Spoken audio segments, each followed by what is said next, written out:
Yo, my guys, Miro back at it again. Hope you enjoyed the other video. It was a different one, a documentary type of thing. If you guys do like that, let me know. I can do more of it. If not, I can scrap it and do something new because, again, I'm going to try new stuff every day. So let me know. But what I'm going to do here is a Manchester United roundup. A Man United roundup because this club is in shambles and a lot has happened over the last couple of days. So let me just round up the Man United news in a couple of days for you guys. And hopefully there'll be some positive ones because right now there's no positive news. Starting out with the latest, like happened within the last hour or so, Marcus Rashford has gone to Barcelona on a loan deal with the obligation to buy. Now, Barcelona have absolutely sent us because I know for a fact they're not going to buy him. They just said, oh, you know what, we want Rashford for a year, just a year loan, but we probably didn't want to loan him out without the guaranteed buy option, right? So Barcelona said, oh, you know what, we'll do the buy option and, we'll buy him at the end of the season. They're not going to do that. You think Barcelona have money like that to pay for Rashford's wages? Come on, man, they ain't doing that. So he's gone. We've got no money for the guy, which is fantastic because we have 5 players, including him, that we needed to ship to actually buy players. So we've got no money for Rashford, so he's gone, right? Sanchez is going to go for peanuts because I've had £50 million from Juventus, which is a £50 million loss. So great news there.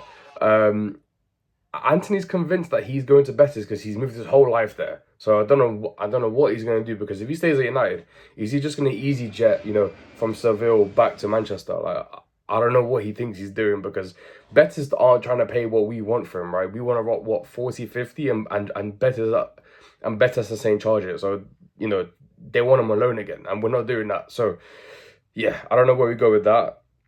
Who else needs to go? Malacia, I mean, he's probably going to end up going to some Dutch team for 2 mil and another £10 million loss, which is sensational. But yeah, we need money to buy players because in other news, we've signed Bryan Mbeumo from Brentford. And you would think, yay, you would think amazing, right? So Bryan Mbeumo. Now, again, the signing is good, but for the love of God, why did it take a month to get done?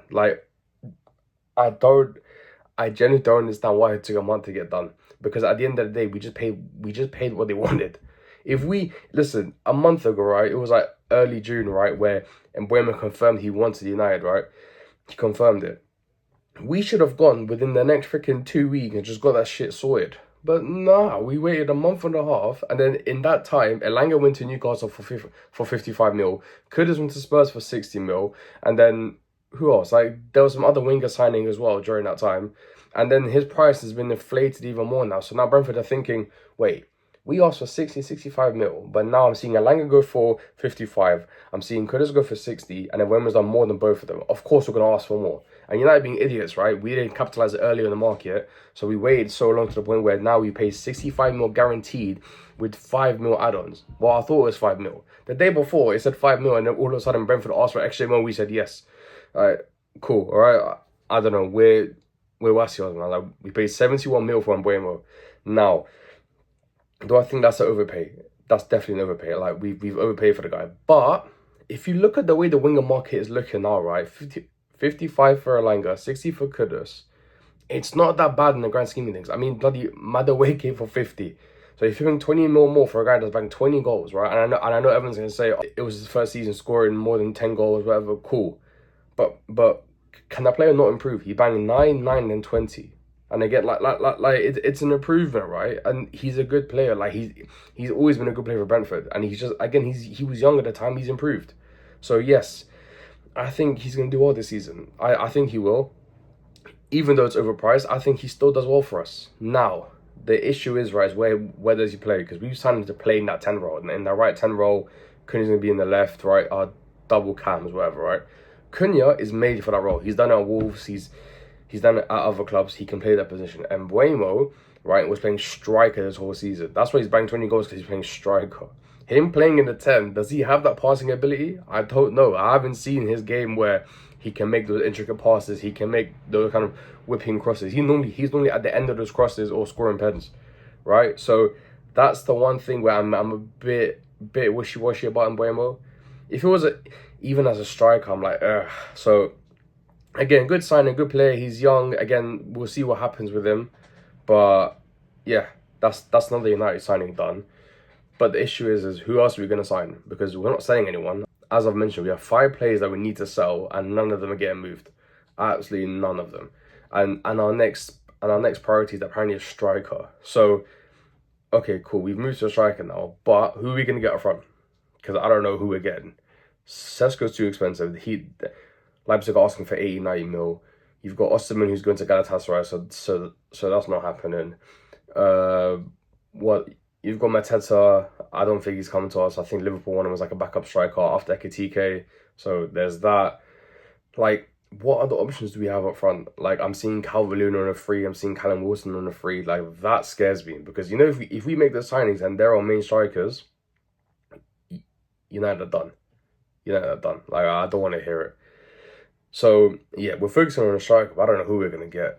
In my opinion, if you wanted to know who I wanted, right? I wanted to get Osimhen, right? But obviously he's fucked off to Galatasaray, so cool. He wanted the bag, fair enough, right? But we need to get Mateta. Mateta's cheap. Palace are asking for 35 mil. Pay that, and again he's banged what 10 plus goals in the league. Again, I don't know how many, but 10 plus goals. I'll put it up on the top left or top right.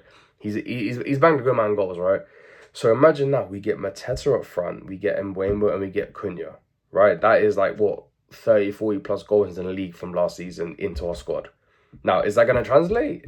I don't think so, because Amorim's system, I'm still not convinced. I mean, I'll get to it, but we drew against Leeds today, so bear with me. But yeah, I don't know if that's going to translate per se. I think Cunha will bang, and Mbeumo, I've said my issues, and Mateta, I don't know yet. So yeah, that's fun. That's the striker options. Keeper. Now, first I heard Martinez from Villa for 30 mil and he's 32 years old, which is absolutely horrible. The game is if that happens, yeah, the game is absolutely flipping gone. Because there's no way in hell that we should be paying 30 mil for a 32-year-old keeper. Now, he's a good keeper, cool, but I'm not doing that, man. I'm not doing that. But I've heard that we're interested in some Belgian keeper, Lammers, from Antwerp. Now again, apparently he was the best keeper in Belgium. Like, does that mean much? I don't know. I mean, again, we were interested in another keeper in Belgium at the time, Zion Suzuki, who's now become one of the best keepers in Serie A. So there is a trend of us looking at keepers in Belgium. And the one that we did look at, right? He turned us down, by the way, but we did look at him. He turned out to be one of the best keepers in Serie A. So maybe we take a shot at Lemers. I think we do. But yeah, so then that'd be... And I don't think it would be that much. Like, I don't see Antwerp asking for... Well, I say that with Man United. Because if it was Brighton asking for like 5 mil, and they'll probably get them done. Because it's us, they can ask for like 10, 15, 20. They can ask for something dumb. So it should be cheap, but there's the United tax. So hold your breath with that. And then the last ball, I mean, the thing is, right, I say last position, this is the main position we need. We need a centre midfielder badly. Like, striker, the thing is, right, we can kind of like, I feel like right now with Mbeumo and Cunha, we could kind of mix and match it with Xerxes, Hoyle. Like, we could probably find a way there, right? The midfield is where I'm worried about. The midfield, like, listen, look at our options right now. Ugarte, Trash. Bruno Fernandes, Casemiro, Toby Collier, and I'm probably missing someone else, but those are like probably like the main options that we have in midfield. Casemiro is washed, but yeah, cool. He did alright in the Europa League. I'm not trying to hear it, but the guy's cooked. He's 33, 34. We should have sold him to Saudi like 2 years ago, right? But we never did. Ugarte, good, but again, very limited in his creativity, right? Like, yeah, cool. He's a bit of a dog. He runs around and wins the ball and stuff. Cool, but we need someone else there.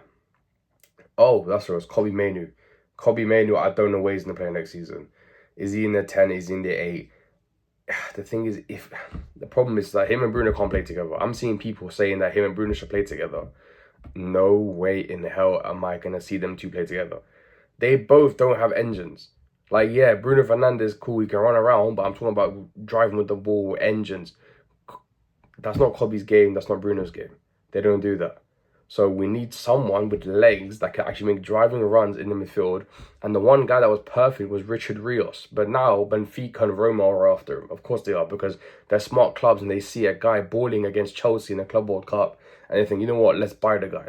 But no, Man United want to go for freaking plays that we've never heard of, or plays that are washed. Like, come on, man. Like what are we doing there? Like, we need someone next to Bruno or Kobbie, because Bruno's definitely going to play in the next season. There's no way he plays in the 10 because we've just had Mbeumo and Cunha, so that's not happening. Cool. But Yeah, man. I don't know what we do anymore, man. I think we need to make the midfield signing. We definitely need to. But where's the money? Like, this is what I'm worried about. And now we go into Leeds. We played Leeds today, right? Again, I'm not gonna lie.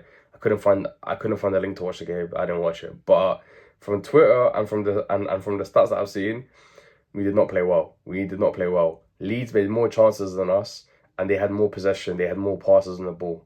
Like, Jesus Christ! Like, what are we doing here? Like, genuinely, what are we? Amarim, brother. I get you were in preseason, but Leeds have just come up to the Prem and they're doing this against us now. It's not looking good, man. It's not looking good. Again, Diego Leon made his debut for Man United on the left wing back position. Apparently, he did all right, which is, again, a positive. He's probably going to be a backup to Dorgy next season, so that's all. That's all well and good. But yeah, man, Hoyland again. I absolutely stunk up the gaff. I saw some clips of Hoyland. Like, brother, that guy, man. We paid 75 mil for him, 75 mil. Lord have mercy, man. United scouting team are in the mud because I don't know what they were thinking with that. But yeah, cool. So where do we go from here? I've got absolutely no clue because we're probably not going to sell anyone, which means we're probably not going to buy anyone, which means we're still stuck with the squad that we have, which is very worrying because I don't know where we finish the season. I don't know. Right now, with the way things are looking, I think if we get 10th, I'll take 10th at this point. I think I take 10th because honestly, I don't see us being in the top half of this season again. Like if things stay the way they are, I've got no faith in us, man. Or genuinely, like listen, hear me out, yeah. It's gonna be like Ten Hag last season. It's gonna get to about October, November. We're gonna realize that he's shit. We're gonna sack him, right? And then we're gonna bring in another gaffer, and then the same cycle happens, and then yeah, just relegate us, man. Just relegate us, man. Honestly, I'm fed up with United. Like I'm a United fan, and I'm gonna make United videos, but my God, is it hard to make because you've got Sana Talks Ball. That guy's living life at Chelsea, winning the Club World Cup, signings every 2 seconds. Like he's got a bunch of content. Me, I'm struggling because bro, I'm talking about depressing stuff. That's what I'm talking about. Oh, United are losing. United are doing this. United are doing that. Like, bro, it's peak. It's pain for me right now. It's pain.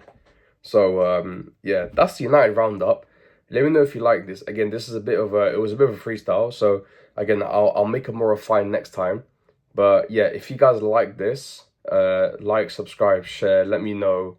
And yeah, I'll do another one. Peace out, guys.